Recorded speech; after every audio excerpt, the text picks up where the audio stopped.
Good morning, everybody, and welcome back to Family Law Assistance. I want to start off this video just by sort of saying, guys, I'm so sorry that we're in the state that we're in. Christmas plans, I know, for many people have been just railroaded, and if you've had to rearrange plans with family, yeah, I totally get it. I don't know about you, but I know I was kind of super sad yesterday. No particular reason, but listen, I work with families, I work with difficult relationships. So of course that when I heard last night that plans are being rearranged, I mean, our plans have been rearranged and we were sort of last minute .comming, like I'm sure the entire nation was yesterday, trying to sort out what was going to happen with Christmas. So guys, stay safe. This has never happened in our generation, so often these lives that I'm coming on to are kind of, they're new for me because, well, they're new for everybody. These aren't the family law advice that we're kind of coming on and support that we normally give, because these are very difficult and strange and challenging times for everybody. And I also just want to give a shout out here to the family members that often tend to be forgotten about. Now, of course, most of the times here on Family Law Assistance, most of the applications that we see in court are between traditionally the parents, mum and dad, or mum and mum, or dad and dad in these situations. But we tend to sometimes forget about the wider family, grandparents in particular. So just want to shout out to you guys as well. I know lots of grandparents tune in to see these lives, so just want to give a shout out to you here. My heart goes out to you. There was an article, I certainly put a post in my timeline, but we certainly put a post in here. There was a BBC article, and the article was talking about, when am I going to see and hug my grandchildren during COVID? And the thing that stood out to me was, why is it okay for people to realise that it's not okay for grandparents to miss out on hugging their grandchildren during COVID, and yet actually for lots of grandparents it's perfectly acceptable when parents separate. So I'll probably be doing a separate live all about that, but they are sometimes the forgotten family members here. So moving on, government advice. Now, we have tracked the government advice in detail and the one thing though that has been consistent, and that's the government advice that for children travelling between separated homes. It's been the same since the frantic first video that I put out when we went into lockdown the first time round, and that is that children can travel between separated parents. Now, regardless of whether you have a court order or not, regardless of what tier you are, doesn't matter. The advice is the advice is the advice, and whilst I appreciate that that one size does not fit all, it's kind of just made things simpler in that kids can travel, if there are separated children, that they can travel between separated parents. If you are struggling, if you're a parent who is umming and ahhing about, do I send my children or don't I? Okay, that's the government advice. And if you are a separated parent and you're looking forward to seeing your children at Christmas, again, government advice has been really clear.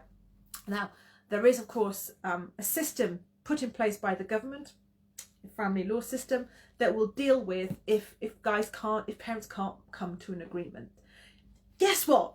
Most of the time, it's one of the reasons we've been hella busy lately.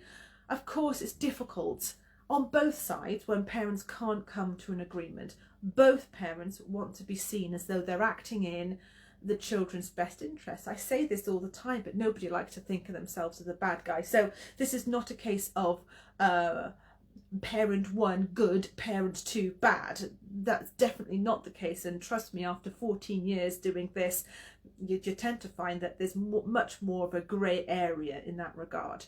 However, having said that, if you can come to an agreement, come to a compromise, please do. If you can't between you over the virtual cup of whatever the equivalent now of the Costa coffee is. Then there's mediation, and if that fails, then, and you need to ask the court for help, then that option is available to you also. Of course, naturally, we hope it doesn't come to that. Nobody wants to be in family court. Nobody wants to be in court. And I've certainly spoken a lot on here about how the court is working at the moment. Now, some of you watching this, of course, are already in family court proceedings. Some of you will already know about the backlogs, and some of you are well versed now in virtual hearings. Like I said, we hope it doesn't come to that. Now, actually, part of what I wanted to talk about was prompted by somebody that, well, not somebody, quite a few people actually, that contacted me last night. And I've taken just the liberty. People message me all the time with questions and, you know, panicked, what do I do now? And of course, over the weekend, that's been no different. I say the weekend, didn't lockdown just come into place on Saturday? I'm trying to, I don't know about you, but the days just tend to blow into one. Anyway, we had a few questions overnight, and it got me thinking, because one of the things that we have seen a lot of actually all year has been something called parental alienation. Now, if you know, you know, or you may be coming into this fairly new and not understanding quite what's going on. So one of the things, the questions that, well, I'm going to highlight two things that were said to me and asked of me. The first was yesterday, obviously, and it said, have you got any advice on how to deal with my son being asked to choose between his parents, between his mum and his dad? Lisa, hi. Lisa Jane, hi. I will be jumping in and taking some of your questions as I go. I get this is a completely hot topic. My lives, which normally last around, I don't know, 20 minutes or so, it may be a bit longer, because if you guys have got any questions, hoot and holler them. Lisa Jane, I'll come to you in a second. Okay. So he asked, and if parental alienation, of course, is nothing new. I mean, I've been dealing with parental alienation for over 14 years of doing this, and if you're just kind of new to all of this, I just wanted to raise awareness. I don't know, is that the right way of saying it? I've no idea. However, I wanted to just put it out there, because the one theme that actually, for the rights and wrongs that's been prevalent through 2020, as far as we're concerned here at Family Law Assistance, has been this idea of parental alienation. Now, I've sort of written down some notes because I wanted to make sure that I covered everything, because I know it's a big topic. If you're already in and your old hat at parental alienation, then forgive me, but we're doing it anyway. So one of the things that you may or may not have experienced is maybe your child has unfairly criticised you, and constantly as well. You might find that in the criticism, or the constant criticism of you, which might be either to your face or certainly to other people, that they don't seem to have any specific examples or justifications for any of the criticism. You might find that your child has been having criticisms that they claim has been just all of their own volition and just based on their independent thinking. The thing about parental alienation is, just to be clear, is that kind of psychological manipulation, which sometimes has a malevolent intent behind it, and sometimes it just doesn't, you know. The one thing that we tend to forget here is, of course, it's all about the children, but I also understand that parents go through the rigmarole and that it's emotional. There's a whole kaleidoscope of emotions, and sometimes it's difficult to contextualize that, to put that into perspective. And when you're parenting on the day-to-day, the feelings that one might have about another parent can sometimes be difficult to hold back. You might find, for example, that your child has an unwavering support towards the other parent. In fact, your child, you may be noticing that your child is mistreating you and doesn't feel guilty about it at all. You might notice that your child is using phrases or languages that just quite aren't your children's.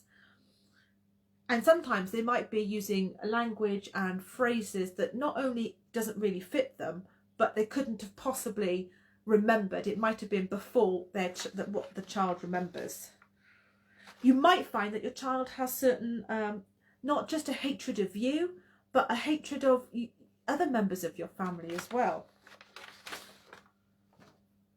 You might find that the other parent whom you think is alienating your child may be starting to give unnecessary details about the child to the child. So that they might find that all of a sudden the child has a labyrinthine knowledge of their medical records or of court proceedings. You might find that the person who is looking to alienate a child may completely insist on keeping things like toys at the other parent's house. Sometimes parental alienation comes up in the form of breaking the court order. In fact, some people who break the court order consistently often turns out that actually they've been alienating the child against their parents. You might find that the parent that's doing the alienating is suddenly very, very secretive. All of a sudden, they want to keep the medical reports to themselves. They might want to keep school appointments all to themselves, or school records all to themselves. You might find that gossip all of a sudden is suddenly peaked. You might find that there's that kind of, I want to say interrogation, but dressed up as casually. So, oh, they got a new girlfriend. Oh, what's she like? Or, oh, so what did you do with mum on the weekend? Or what did you do with dad on the weekend? Did you go there? It's that kind of interrogation, but dressed up as being very casual.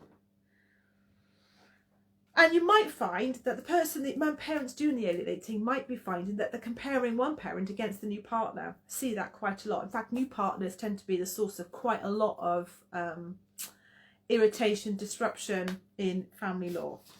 So I just kind of wanted to put that out there. Over 2020, I've seen a lot of that. And when it comes to lockdown and the law, it's been one of the things that actually, and sadly, has raised its head. Okay, Lisa. Is it Lisa or Lisa Jane? Okay, my son lives with me. Yeah.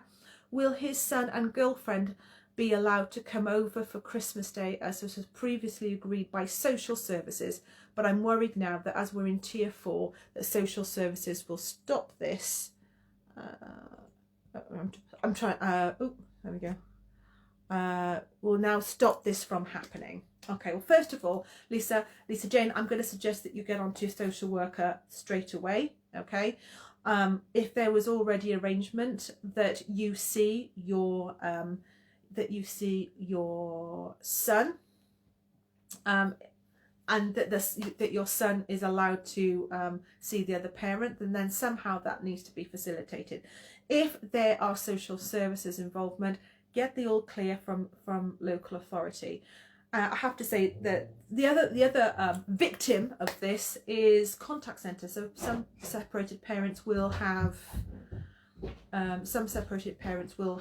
contact in a contact centre. Sorry, so I was just coming to, you're a grandparent, aren't you? By the powers of Stephen coming and tell me. Yeah, so check it out with your local authority. I have to say, like I was saying before, that contact centres are also victim to this. Contact centres, of course, are now being closed. So there's not one size that's going to fit all, and it's very, very difficult what we try and do here. And in fact, one of the things that we'll probably be doing over this period is probably doing extra lives, probably jumping on and perhaps doing some extra blogs for you. Lisa Jane, I hope that's helpful. It's really difficult sometimes giving advice, blanket advice, when you don't know all the details. But I hope that's been of help. Guys, please stay safe. I know that this scenario and what we're going through at the moment is really, really tough. I'm hoping, though, that one of the things that I've noticed, there's been lots of articles published recently about the effect of families not being together. I'd like to think, because I'm forever an optimist, I'd like to think that this kind of raises awareness, and that there's much more equilibrium when it comes to finance, not to finances, but when it comes to families. And I hope that has a knock-on effect on what we do in the future. Guys, stay safe. Have a great day. Over and out.